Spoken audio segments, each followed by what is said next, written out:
Nu, čau visiem, kas skatās. Ir tā kā pienācis laiks filmēt video par konkursu noteikumiem. Pierakstīju uz lapas, lai neaizmirst kaut ko svarīgu. Tā kā pierakstīts ir, ka jāpasaka šodienas datums. Šodien ir 28. septembris. Lai man tā kā netraucē pēc pusgada. 24. gada 28. septembris ir. Tā. Un tad stāstīšu, centīšos pēc iespējas īsāk pateikt no sākuma tā kā tie galvenie noteikumi, kas ir. Un ko gribēju pateikt, kad to, kā vajag piedalīties varbūt konkursā tiem, kas ir lauksaimnieki reāli, kam tā balva noderēs. Tā kā balva būs par miglošanu. Fonā miglotājs par tēmu pateikt. Balva būs par miglošanu, tāpēc laipni aicināt piedalīties tos, kas tiešām nodarbojas ar lauksaimniecību, graudkopus varbūt vairāk, kam ir vajadzīgi zināšanas par miglošanu. Tā, noteikumi, kas ir jāizdara, lai piedalītos, ir būtībā, parasti ir jāabonē šis kanāls. Otrais ir ielikt laiku par šo video. Trešais ir padalīties ar šo video, arī tieši ar šo video jāpadalās ir. Ceturtais ir, ka dalībniekam jābūt ir lauksaimniekam, tā kā klāta klientam jābūt. Un ļoti svarīgi ir komentārā zem šitā video ierakstīt piedalos konkursā. Jāuzrakst ir šie divi vārdi piedalos konkursā. Un tad pēc to es arī skatīšos, kas piedalās un arī notiks tā izloze. Tā, kā iepriekš arī teicu, tad viens no noteikumiem ir, kad nevar piedalīties no Ventspils novada saimnieki. Tā. Un tas arī noteikumos viss. Tālāk es gribu pateikt par balvu. Droši vien interesē.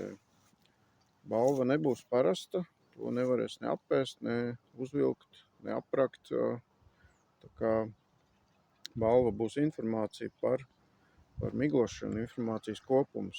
Tā kā tas ir informācija, ne kaut kāda oficiāla, vienkārši informācija tāda, ko es zinu, kā es daru, miglojot laukus, un kā es gatavoju šķidrumu, būtībā kā daru es.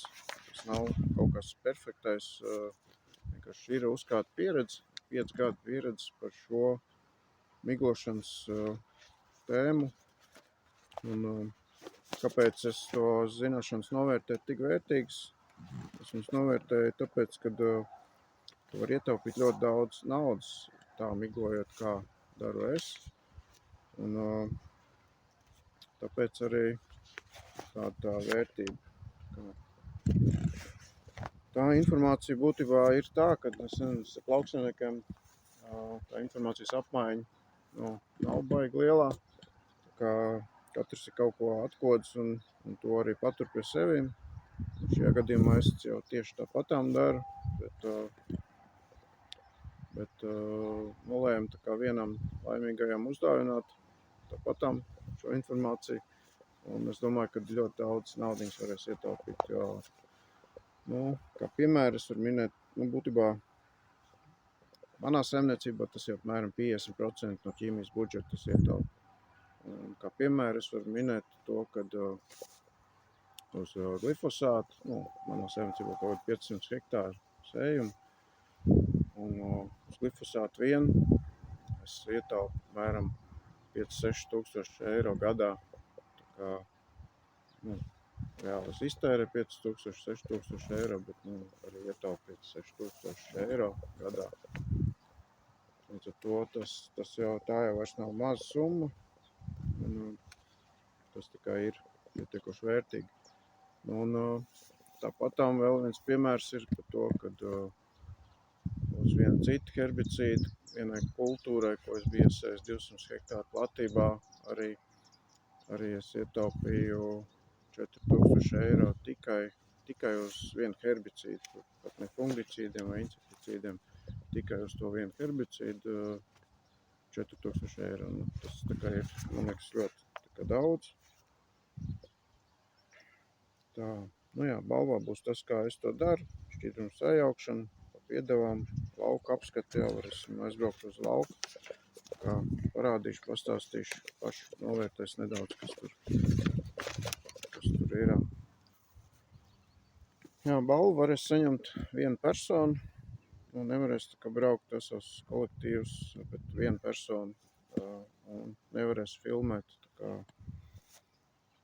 izlozes laiks arī droši vien interesē un svarīgs. Tas ir tā kā no šīs dienas apmēram 3 nedēļas.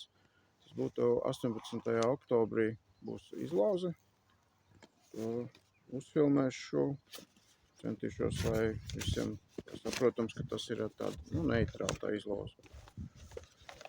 Tā, nu, pārējiem, kas vai nu nevar sagaidīt, vai arī nelaimēs to balvu, tā kā ir iespēja tāpatām kā līdz šim nopirkt to informāciju pa naudiņu. Tas maksā 2000 eiro, un tad es arī to visu varu izstāstīt, pārdot, varēs pielietot savā saimniecībā un droši vien ļoti ātri to atpelnīt. Tāpat kā es to atpelnīju vienā gadā pat ar uzviju. Protams, varbūt, kad saimniecības jau to izmanto un strādā tā, nevienam nesaka, un viss labi. Un tāpēc droši vien, kam tas interesē, var pazvanīt, kaut kā citādi sazināties. Un tas sarunā jau tad mēs sapratīs, vai tas ir vajadzīgs vai nav, un vai tas būs tās iztērētās naudas vērts. Droši vien es arī nezinu pilnīgi viss, ir droši vien vēl kaut kāds vērtīgs lietas, ko es nezinu, ko man nestāst neviens, bet es tāpēc saku, es varu izlozēt vai pārdot to, ko es zinu. Es uzskatu, ka tas ir ļoti vērtīgi. Un tā, kam neinteresē, protams, aicināt nepiedalīties, un kam to nevajag. Jā. Un arī, kas laimīgi miglo paši, arī turpina miglot. Tā, kas man vēl te pierakstīts ir... tā kā gribēju pateikt, ka viss tas, ko es daru, ir nekāda pārkāpuma tur nav. Viss ir auga aizsardzības dienestam prasībām atbilstošs. Tā. Jā, pie tūlītām jau būs cauri. Jā, iespējams, ka kāds to dara. Jā, vēl aiziešu pie saviem iepriekšējiem miglotājiem. Tūlīt uzfilmēšu, jā. Tā, šeit fonā jūs redzat mans vecos miglotājs. Šis man bija pirmais tāds, neteiks pats pirmais bija Krievs, tas OP, kā viņi tur sauc. Šis ir jau kaut kāds vācu, Jogens. Šis bija man miglotājs pirms 4 gadiem vēl, migloju ar viņu. 4-5 gadu atpakaļ vēl ar šo strādāju. Arī tādā pašā sistēmā kā tagad, un arī varēja normāli, tāpatām jau būtībā no tā laika jau sāk ietaupīt to naudiņu. Kā nākošais miglotājs Dīrs, kas jau 4-tonnīgais, 24 metri, arī ļoti labs miglotājs. Bet bez īpašiem navarotiem viņam nekā tur nav. Nav ne bumbu kontrols, nekas tur. Bet strādāt var ļoti labi. Tāds 840. Tā. Šie man iepriekšējie miglotāji, es domāju, uzfilmēt ar tādu nolūku, lai jūs redzat, kad 4 gadu laikā arī progress ir. No šiem 2 miglotājiem tik pie nākošā, kas jau ir. Ar viņiem visiem var strādāt un par pelnīt. vienkārši ar šiem ir grūtāk to izdarīt lēnāk, to jauno horšu ir to vieglāk darīt, tur tas viss elektrības vienkārši palīdz strādāt. To, ko es daru, var jau sākt ar šito te pašu vecāko, var tāpatām ar tiem, ar jebkuru miglotāju sanāk, ietaupa laiku, naudu, arī laiku ļoti daudz ietaupa ziņā. Tas viss, paši galveno uzrakstiet piedalos konkursā, komentāru sadaļā, tad jūs piedalāties, tad jūs tiksiet 18. datumā uz izlozi, un tā, tad jau redzēs, kurš vinnēs, un būšu priecīgs to pastāstīt. Cerams, kad laimēs tas, kam to visvairāk vajag, un tā, labi, tas tad arī viss, to ir.